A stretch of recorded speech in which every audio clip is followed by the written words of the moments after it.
میدونم. خب میخوام بره اتاق عمل، باید یه رگ بزرگ بگیریم. یعنی این رگ خیلی خوبیه، مناسب.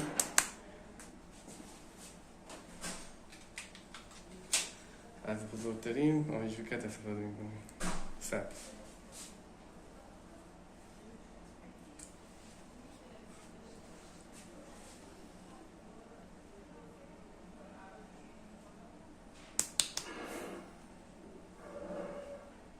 مشت محکم‌تر.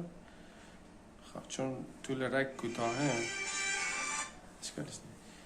باید از پایین تر بریم. ببین از اینجا میرم وارد نوکش به اینجا بکنم.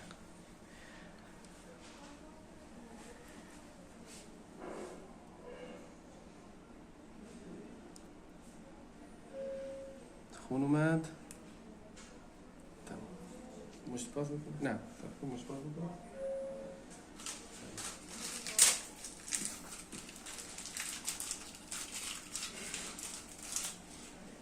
این باز میکنم برای آزمایشه.